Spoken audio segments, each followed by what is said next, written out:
All right, camera is rolling. Rolling. Yeah, speak up like that so we can hear you too. Oh, you know. Thanks, babe. I love you. Yeah. You're my best friend. Okay, so I decided to make this video because I want to talk about coronavirus because you probably have not been hearing anything about it for the last week. Just kidding. Anyway, I've had a few questions. I'm an herbalist, and I've had a few questions from friends about how to prevent getting it, or, if you get sick. I get a lot of questions on how to, fight flu and virus and bacterial infections. So I thought I'd share a little bit with you about what I've learned and how I'm approaching this. Um, Now, for context, I work for a pretty large investment firm that's business is very directly affected by the coronavirus.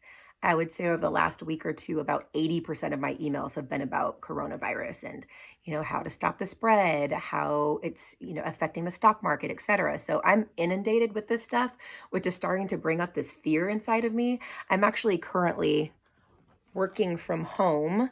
Um, my whole department is now working from home indefinitely to help stop the spread of this virus. I work for a multinational company. So it's really been at the top of my mind, and I'm trying to not to let it freak me out. So not only do I work for an investment company, but I'm also an herbalist, deep in the process of learning, and I'm a healer. And so I know that I don't need to really worry too much about this because I'm a healthy human being.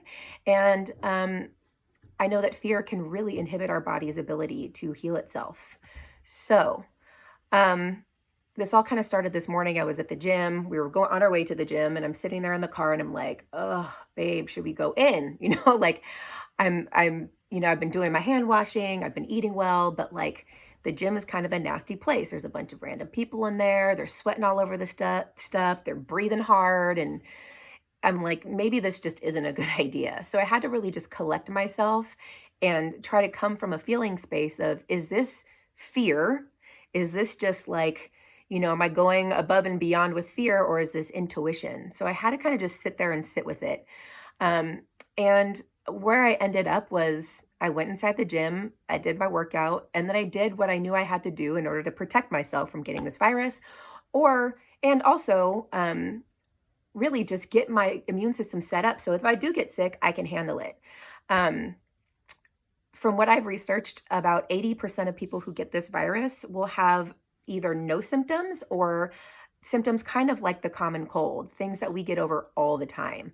The other 20%, many of whom are older or are already compromised in some way with cardiovascular disease or cancer, or other kind of respiratory diseases, those are the ones who are really, really, really in danger of getting really sick or dying from this. So just know that 80% of us are not at risk from dying from this virus. So the top three ways that I'm going to share with you to protect yourself and to get yourself, boosted up, are these. First, get your sleep and your rest. Your sleep is so important. I know a lot of us have heard this a million times, but there's a trillion studies on why sleep is so important. It helps our body regenerate. It helps our systems heal themselves overnight. It helps us prepare for things like getting sick and for doing our daily work. So I cannot stress how important sleep is. 7 or more hours of sleep, just do it, especially in this time of this crazy viral outbreak. Second, really try to moderate your stress levels. Um, I know that, we know that stress is not good. It sucks to feel stressed, but it actually can decrease your immune system's ability to do its job. So, there's a few ways you can lower stress. One is by sleeping. Two is by not worrying as much. I mean, worry doesn't actually change anything.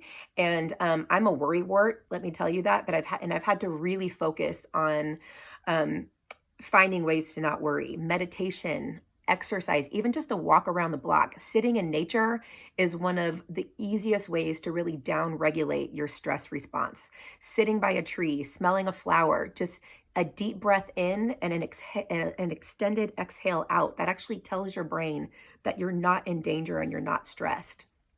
There are some great plants, some herbs for helping with your nervous system and your stress response. Passion flower, chamomile, holy basil is wonderful and it tastes so good. Adaptogenic herbs like ashwagandha and again, holy basil are really, really, really good for balancing our adrenal glands, which really helps us modulate that stress response. It helps us sleep better. It helps us feel energized once we're awake, and it helps build our immune system. The third, and also really, really important, is nutrition. Included in that is hydrating. And I'm not talking about martinis, which are fine. I have nothing against martinis. I drink them like almost every day. But drinking water, coffee and black tea don't count. Yeah, they taste good and they do a lot of things, but they can also be very dehydrating. So, for every cup of coffee, promise yourself that you're going to drink a cup of water. Some herbal teas are really good as long as they're not tannin rich or making you pee a lot, because that's also dehydrating. So make sure that you're getting some regular water in there. That just helps our blood keep moving. It keeps our cells healthy and plump. It just kind of keeps our whole system going. So drink your water. And then also just nutrition in general. I am not like, if I could live off of churros and tater tots and mojitos, I literally would. But that doesn't leave a lot of room for nutrition. And by nutrition, I mean things that are rich in amino acids, vitamins, and minerals. And I won't go too deep into nutrition because we all have our things and, what our budget allows us and what feels good to us. But the couple things I would say is, one, really try to watch your sugar and processed carbohydrate intake. Those two things really just kind of set your system into an inflammation frenzy. And your body is really working to try to take care of those things. So it can't focus on things like immunity. The three top nutrients or vitamins that I would recommend are vitamin A, vitamin C, and zinc. Those three things really, really help you build a really strong, robust immune system so that if you do get the virus or any kind of sickness, your body is really well equipped to handle it. And it won't, knock you out for weeks, or it won't kill you if you're not, immune deficient in some way. So I'll kind of leave it there. So sleep and rest, lower stress, hydrate, and good nutrition, and you are bound to be pretty good unless you're already immune compromised or have some sort of cardiovascular respiratory disease. Now, I'm not saying you're free to go lick the equipment at the gym or share your mojito at the chick sitting next to you at the airport bar. Still use caution. Wash your hands. It's kind of disgusting. I saw a meme the other day that said, wash your hands. I think Priya, my friend Priya posted it, but wash your hands like you just chopped jalapenos and are about to rub your eye. I mean, that's the best way to do this. Wash your hands with soap. Use your antibacterial if you're not around a sink, but hand washing is the best way to get this off of your thing. Don't touch your face. I'm a serial face toucher, nail biter. Really be conscious of that. But other than that, chillax a little bit, sleep, wash your hands, be good to each other. Love ya.